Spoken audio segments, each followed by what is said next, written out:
Hello my dear students, welcome back to class again. आज के इस लेक्चर में अपन देखने जा रहे हैं फ्लूइड मैकेनिक्स के कुछ न्यूमेरिकल्स के बारे में। इससे पहले वाले लेक्चर्स में हम फ्लूइड मैकेनिक्स का लगभग सारे टॉपिक कवर कर चुके थे। थ्योरी पोर्शन हमने कवर कर लिया है। आज मैं कराऊंगा आपको न्यूमेरिकल, ठीक है। इस लेक्चर के अंदर मैं आपको कराऊंगा एकदम जीरो लेवल से, ठीक है, एकदम बेसिक लेवल से लेके चलूँगा और स्टेप बाय स्टेप उसका लेवल हार्ड करता जाऊँगा, यानी हाई लेवल तक क्वेश्चन लेके जाऊँगा।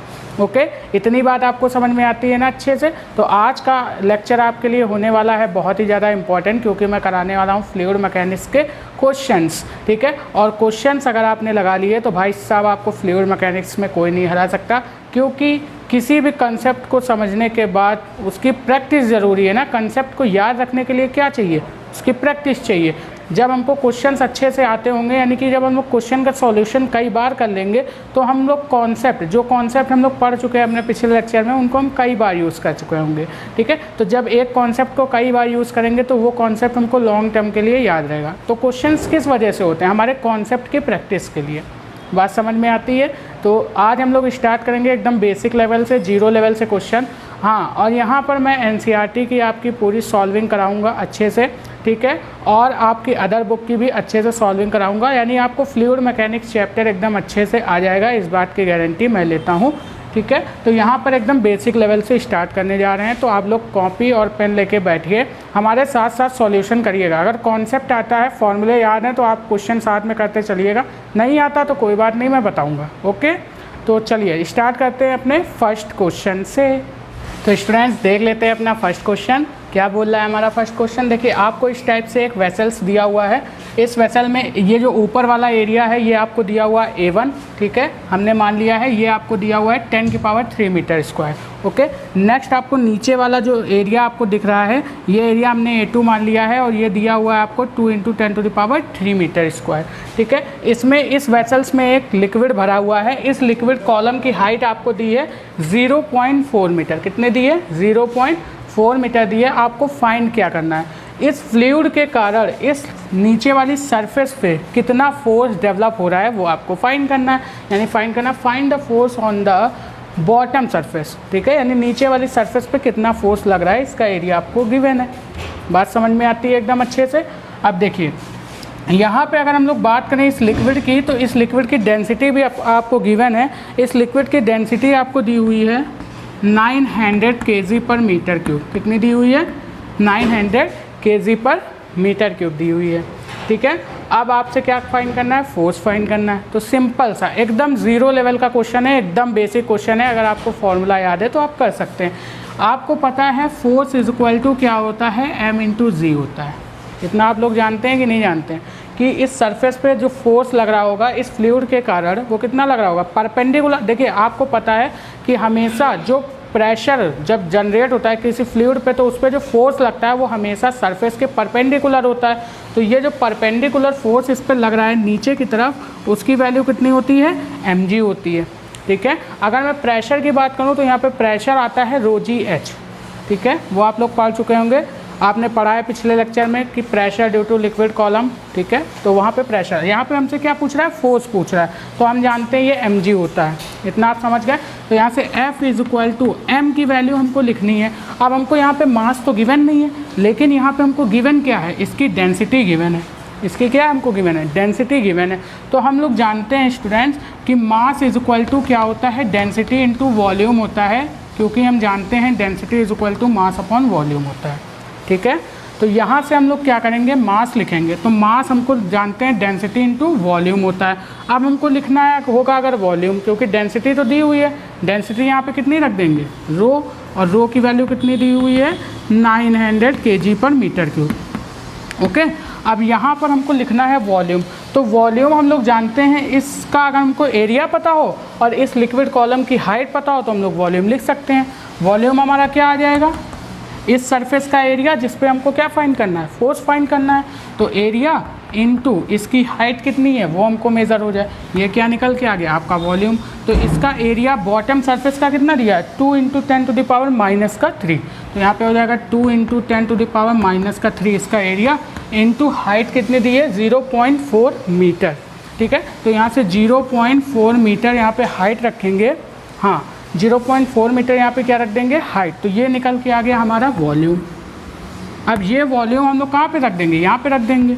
तो यहाँ से हो जाएगा F इक्वल टू रो हो जाएगा 900 इंटू में वॉल्यूम कितना हो जाएगा 2 इंटू 10⁻³ इंटू 0.4 इंटू जी की वैल्यू। अब जी की वैल्यू यहाँ पे गिवन है आपको क्वेश्चन में 10 मीटर पर सेकेंड स्क्वायर। कितनी है, 10 मीटर पर सेकेंड स्क्वायर आप रख देंगे इसमें। अब जब इस वैल्यू को आप लोग सॉल्व करेंगे तो यहाँ से देखिए कितना आता है। ये पॉइंट हटा के हम लोग नीचे 0 लगा सकते हैं, ये से ये कैंसिल हो सकता है, ठीक है। 9, ठीक है, 2 4 जा 8 हो गया और 8 9 जा कितना हो जाता है 72। यहाँ पे आ जाता है 72 इंटू 10⁻⁻1। इसको अपन क्या लिख सकते हैं, 72 अपॉन में 10 लिख सकते हैं। अब इसको हम लोग क्या लिख सकते हैं 7.2। और ये जो वैल्यू आती है फोर्स की वो किस में आती है, न्यूटन में आती है, क्योंकि हम लोग फोर्स की यूनिट जानते हैं क्या होती है, न्यूटन। SI यूनिट होती है ये 7.2 न्यूटन। यही हो जाता है आपका आंसर, ठीक है।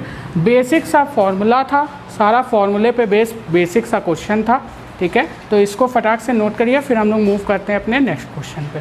अब देखिए स्टूडेंट्स सेकंड क्वेश्चन देख लेते हैं। सेकंड क्वेश्चन बोल रहा है इन अ मेकिंग एलॉय, ठीक है। हमको क्या करना है, एक मिक्सचर तैयार करना है, एक एलॉय तैयार करना है। A substance of specific gravity S1, जिसमें एक सब्सटेंस है जिसकी स्पेसिफिक ग्रेविटी दी हुई है S1। हमने अपने फर्स्ट लेक्चर में बताया स्पेसिफिक ग्रेविटी क्या होती है, रिलेटिव डेंसिटी इसको बोलते हैं, ठीक है। और उसी को प्यार से क्या बोलते हैं, स्पेसिफिक ग्रेविटी बोलते हैं। एंड मास m1 दिया हुआ है उस सब्सटेंस का, इज़ मिक्सड विद अनदर, ठीक है, सब्सटेंस। यानी एक सब्सटेंस है जिसकी स्पेसिफिक ग्रेविटी S1 है एंड मास m1 है, ठीक है। उसको मिक्स किया जाता है किसी अनदर सब्सटेंस के साथ जिसकी स्पेसिफिक ग्रेविटी S2 है एंड मास m2 है। तो बोला जा रहा है जब उसको उन दोनों सब्सटेंस को मिक्स करके जो एलॉय बनता है, जो मिक्सचर बनता है, उसकी क्या स्पेसिफिक ग्रेविटी, ठीक है, क्या होगी, यानी उस मिक्सचर की स्पेसिफिक ग्रेविटी क्या होगी, ये आपसे पूछा हुआ है।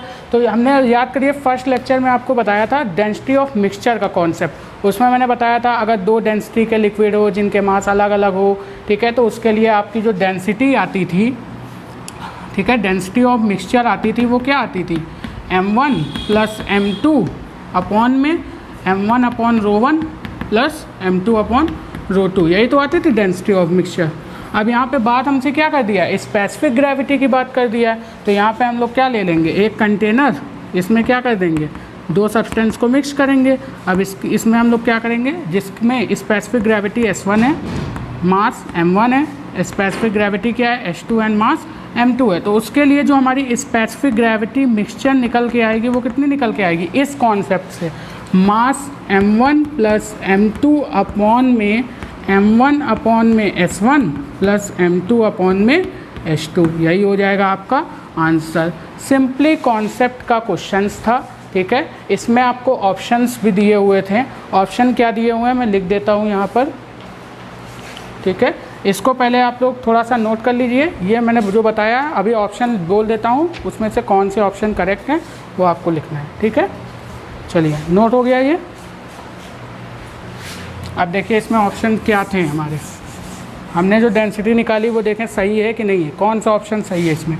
ए ऑप्शन आपको दिया है m1 प्लस m2 अपॉन में S1 plus S2 and B option आपको दिया हुआ है S1 S2 अपॉन में m1 plus m2 and C option आपको दिया हुआ है m1 प्लस m2 अपॉन में m1 upon S1 plus m2 upon S2, ये दिया हुआ है।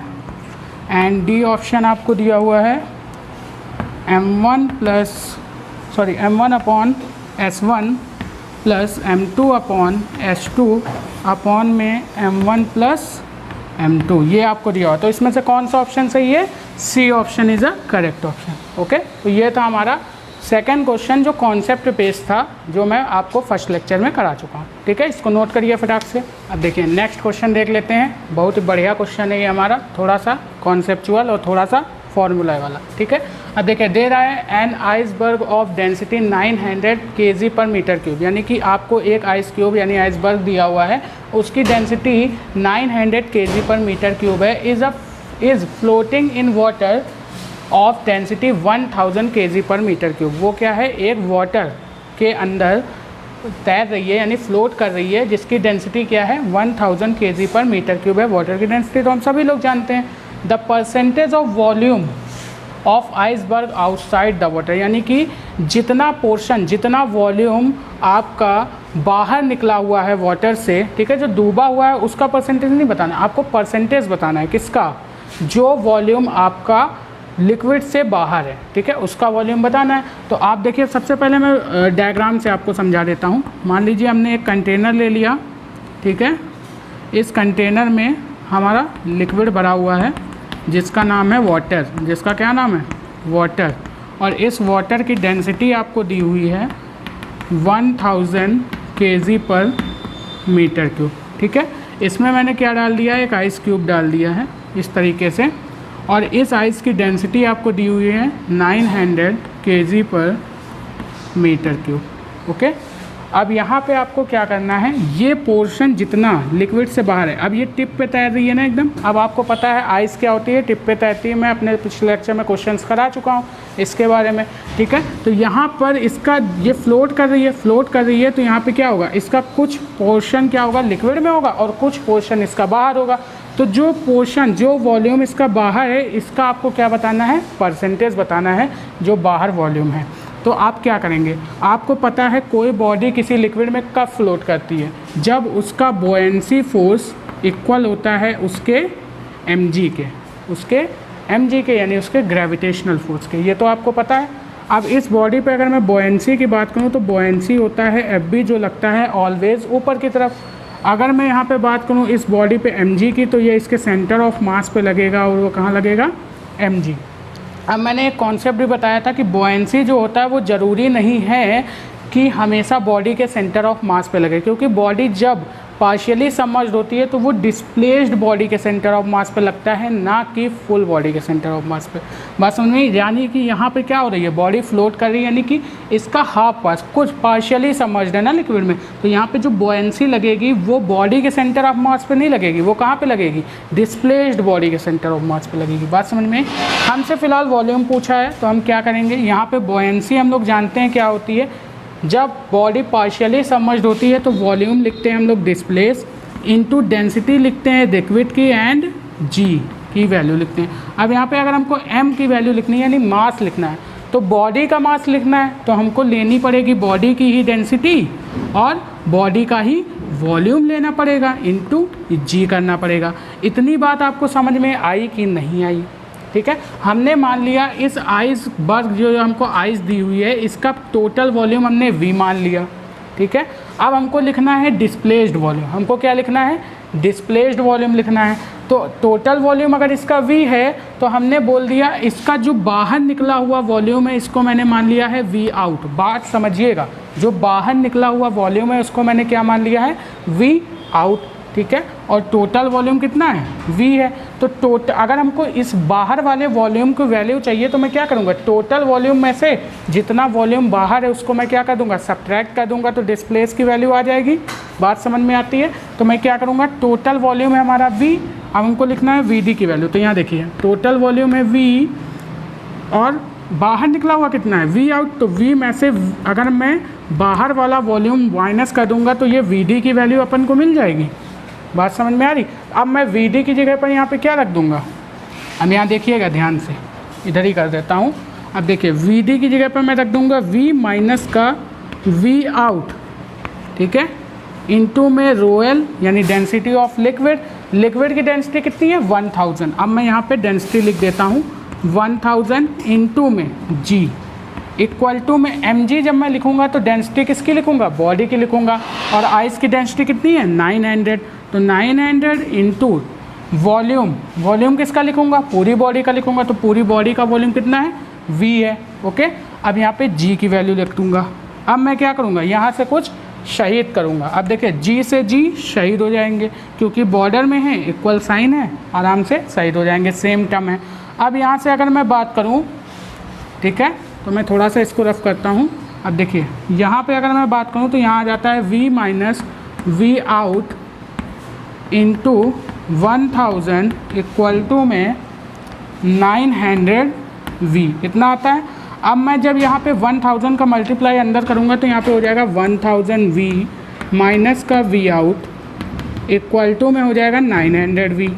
अब मैं क्या करूँगा, इस वाले टर्म को, ये वाला टर्म है इसको मैं इधर ही रहने दूंगा, इस वाले v आउट को इधर लेके जाऊंगा, क्योंकि मुझे क्या चाहिए, बाहर का वॉल्यूम चाहिए। अगर मैं बाहर का वॉल्यूम निकाल लूँगा तो इसका परसेंटेज भी निकाल लूँगा। अब मैं जब यहाँ से v आउट की वैल्यू निकालूंगा, यानी बाहर वाले वॉल्यूम की वैल्यू निकालूंगा, तो वो आ जाएगी कितनी, जल्दी से बताइए, वो कितनी आ जाएगी। देखिए अब ये इधर जाएगा तो कितना हो जाएगा 100v, ठीक है। और यहाँ पे जब ये मल्टीप्लाई करेंगे तो ये इसमें भी तो मल्टीप्लाई होगा 1000, इसमें भी क्या होगा, मल्टीप्लाई होगा 1000।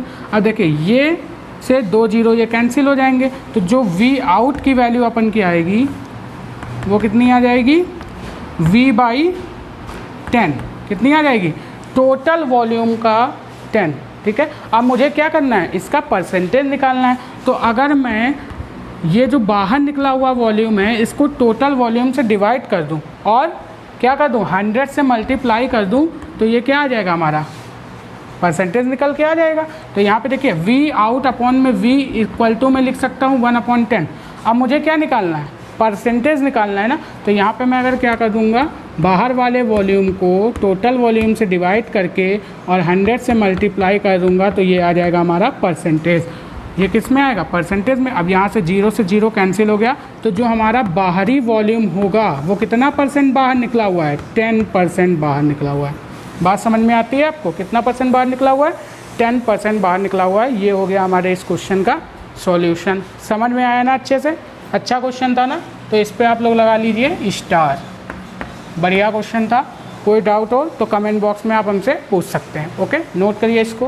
अब देखिए स्टूडेंट्स, अगला क्वेश्चन देख लेते हैं हम लोग क्या बोल रहा है। अगला क्वेश्चन कह रहा है आ लिक्विड एक्स ऑफ डेंसिटी 3.36 ग्राम पर cc is poured in a U2 which contains Hg, another Y is poured, ठीक है, in a left arm with height of 8 cm, upper level of X and Y are the same. What is the density of Y? कुछ समझ में आया, नहीं आया, हम समझाते हैं क्या है ये। देखिए यहाँ पर आपको एक YouTube दी हुई है, इसमें बोल रहा है ये वाला लिक्विड X है एंड ये वाला लिक्विड Y हमने ले लिया, ठीक है। यहाँ पे बोल रहा है एक लिक्विड X है जिसकी डेंसिटी आपको, इस लिक्विड की डेंसिटी आपको कितनी दी है, 3.36 ग्राम पर cc दी हुई है।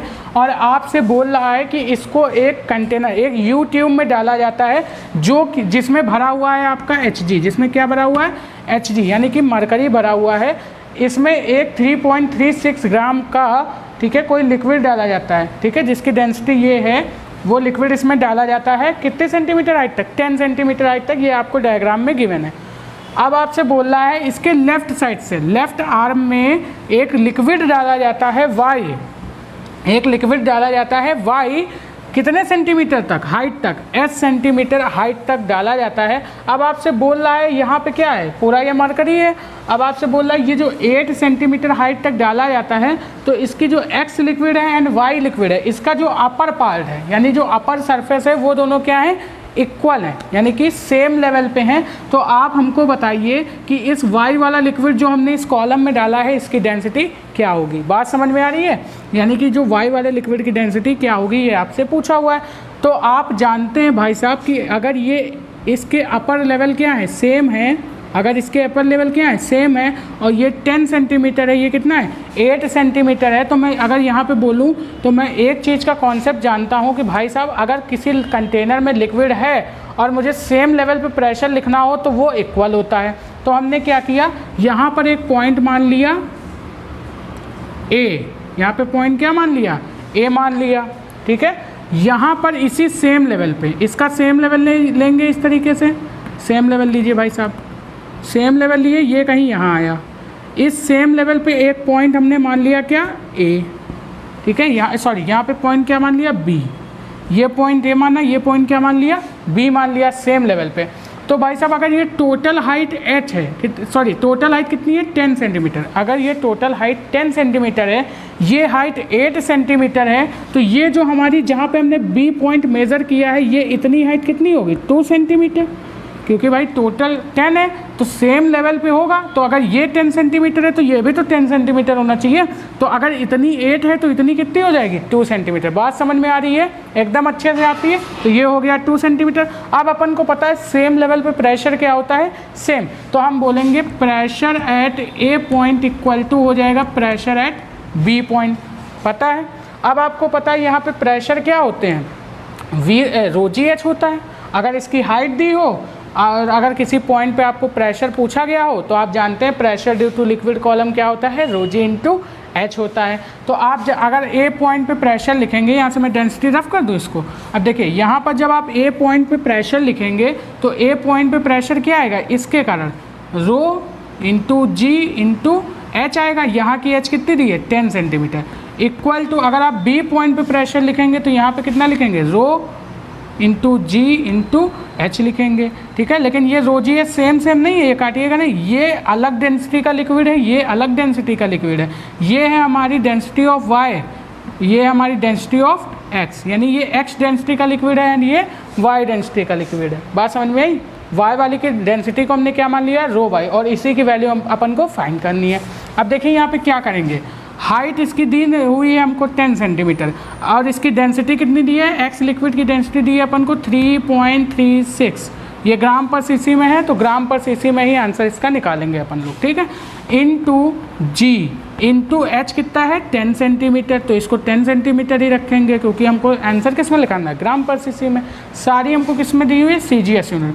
अब डेंसिटी ऑफ वाई यानी कि इसी की डेंसिटी अपन को निकालनी है, इंटू जी इंटू एच। अब एच अपन लोग कितना लिखेंगे, अब देखिए यहाँ पर 2 प्रेशर लिखेंगे अपन, यहाँ पर 2 प्रेशर लिखेंगे, पीबी पे 2 प्रेशर हैं, एक तो है हमारा वाई वाले लिक्विड के लिए यानी रो जी वाई प्लस, अब यहाँ पे एक और है ये वाला, यहाँ पे हम लोग बी पॉइंट पे एक और प्लस करेंगे, कौन सा pressure, rho of H G into G plus height कितनी है 2 सेंटीमीटर, यानी हाइट यहाँ पे कितने रखेंगे 2 centimetre.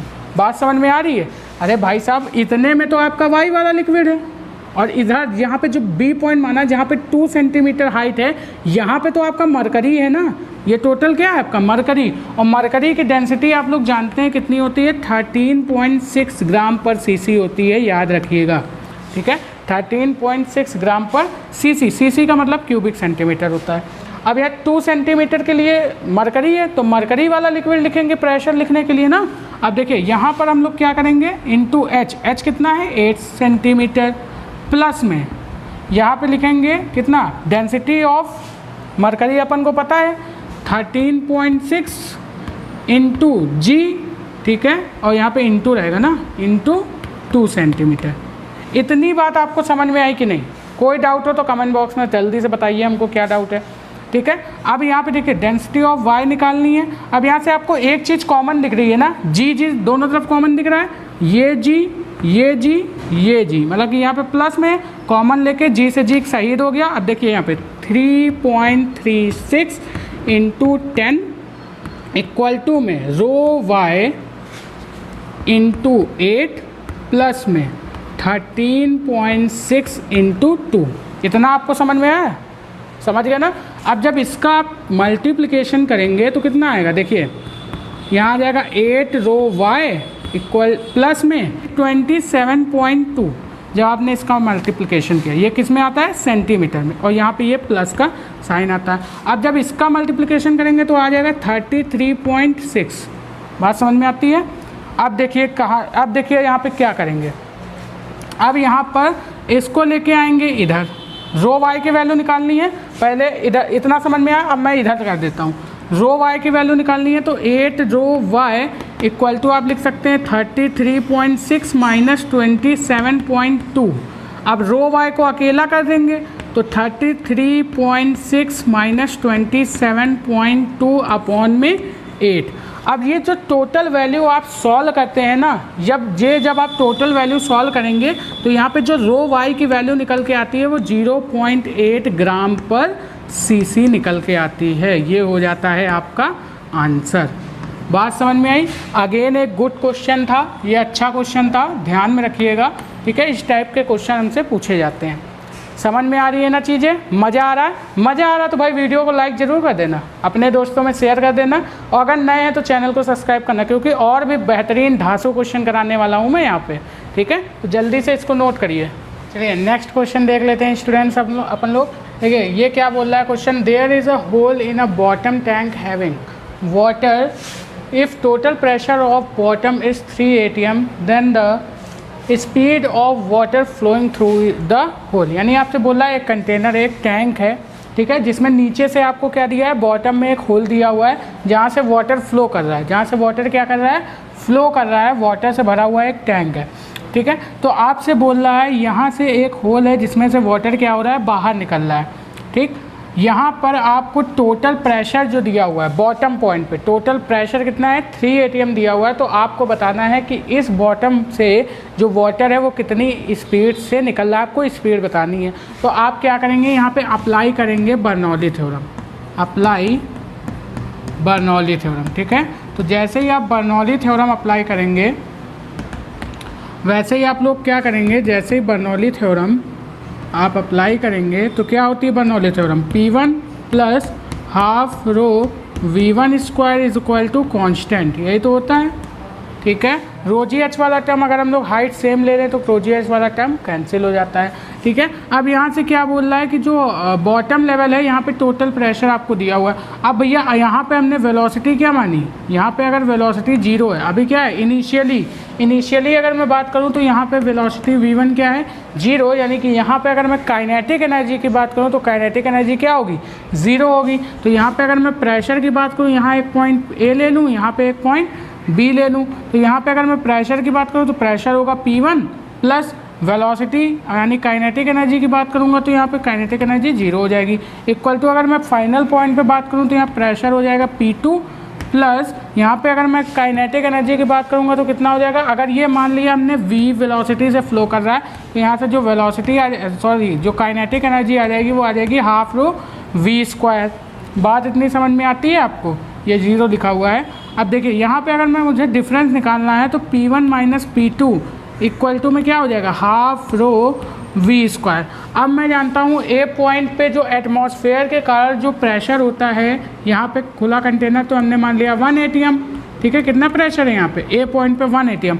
Total pressure at B point हमको कितना दिया हुआ है, 3 atm दिया हुआ है। तो टोटल प्रेशर हमारा कितना है, 3 atm। हमको निकालना है डिफरेंस, तो टोटल अपन को 3 atm दिया हुआ है, 3 atm, और यहाँ पे प्रेशर कितना है, 1 atm है, तो माइनस का 1 atm कर देंगे तो यहाँ से जो प्रेशर निकल के आ जाएगा वो कितना आ जाएगा, 2 atm निकल के आ जाएगा, कितना, 2 atm निकल के आ जाएगा, इक्वल टू हो जाएगा हाफ रो V स्क्वायर। इतनी बात आपको समझ में आई, अच्छे से आ गई ना। चलिए अब यहाँ पे देखिए क्या करेंगे, यहाँ से हमको निकालनी है वेलोसिटी, तो हमको पता है 1 atm, यहाँ पे मैं लिख देता हूँ 1 atm इक्वल टू होता है 10⁵ न्यूटन पर मीटर स्क्वायर या फिर पास्कल, ठीक है। तो यहाँ से मैं क्या लिख दूंगा, 2 × 10⁵ न्यूटन पर मीटर स्क्वायर इक्वल टू में half rho into V square. अब वाटर की बात कर रहा है तो वाटर की डेंसिटी कितनी होती है, 1000 होती है, ठीक है। तो यहाँ पे मैं डेंसिटी ऑफ वाटर रख दूँ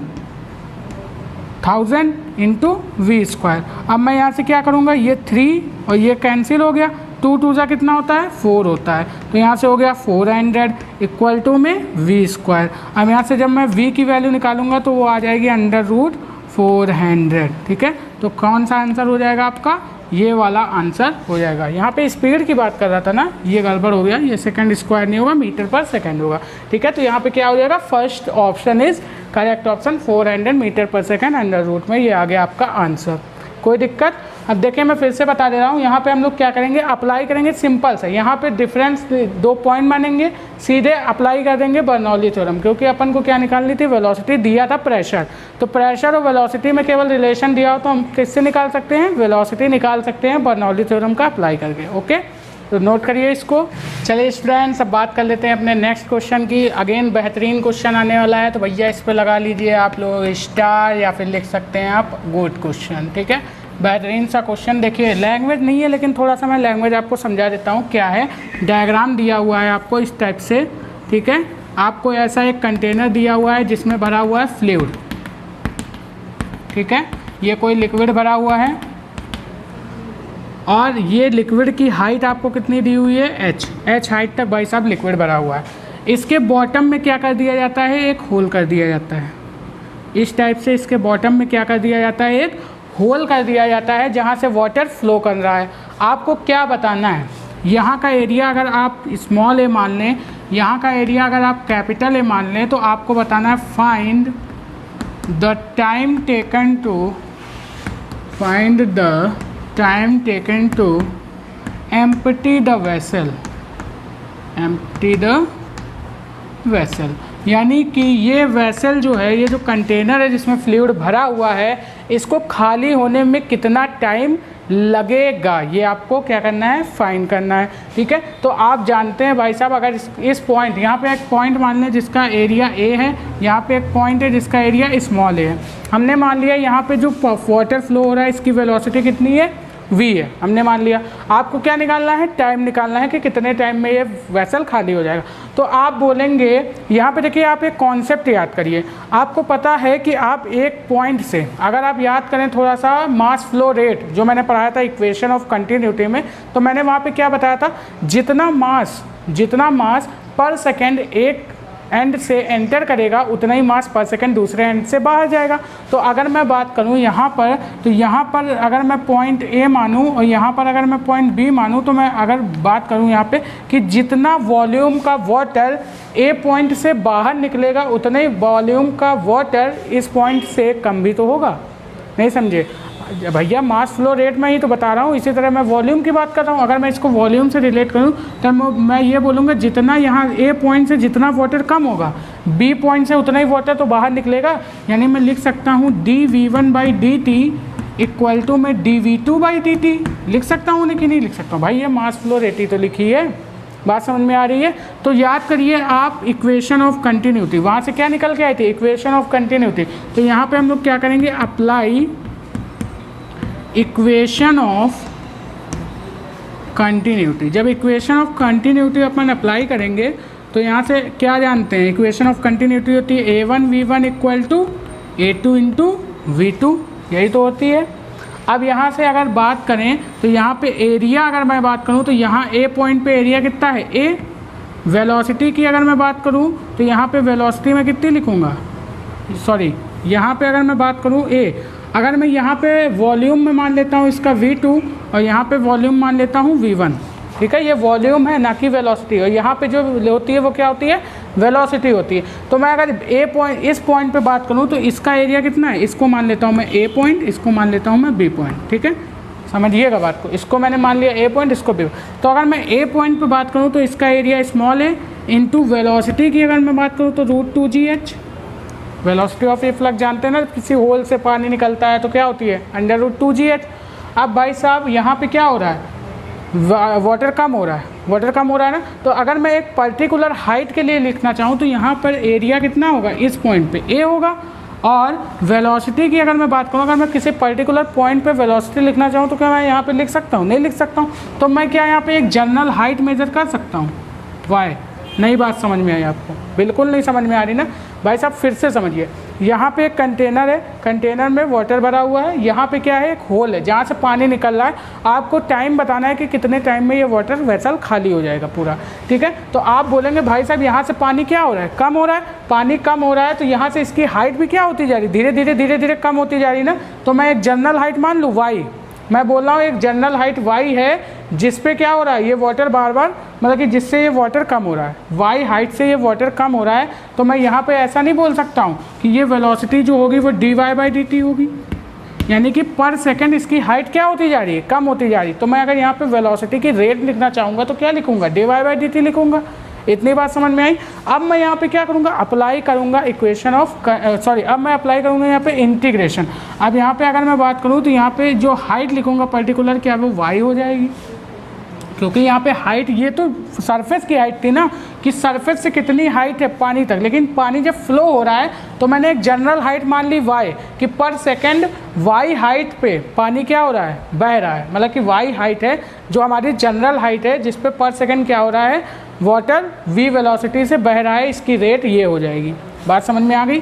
अब देखिए यहाँ पे मैंने ये वाली जनरल हाइट y मान ली। अब मैं क्या करूँगा, थोड़ा सा इंटीग्रेशन अप्लाई करूँगा यहाँ पे। तो मैं क्या करूँगा, dt वाला टर्म इधर लेके आऊँगा और y वाला टर्म उधर लेके चला जाऊँगा। तो dt वाला टर्म जब मैं इधर लेके आऊँगा तो यहाँ पे क्या हो जाएगा, a अपॉन में a under root 2 into G into कितना हो जाएगा t इक्वल टू में dy बाय dt। अब यहाँ पे देखिए एक चीज़ में आप एक मिसकंसेप्शन करेंगे। यहाँ पे देखिए अब यहाँ पे रेट क्या हो रही है, घट रही है। जब रेट घटती है तो यहाँ पे साइन कौन सा आएगा, माइनस का आएगा। ये चीज़ आपको समझ रहे हैं ना भैया, पानी क्या हो रहा है, घट रहा है ना, बढ़ तो रहा नहीं है, जो हमारा प्लस में होगा माइनस में। कब, क्यों हमने यहाँ पे माइनस लगाया, माइनस इस वजह से लगाया क्योंकि इसकी रेट जो है वो क्या हो रही है, घट रही है। तो यहाँ पे ये जो साइन आएगा ये क्या आ जाएगा, माइनस आ जाएगा। अब हमने dt को इधर भेज दिया, ठीक है, और y को इधर ले आए तो अंडर रूट y हो गया।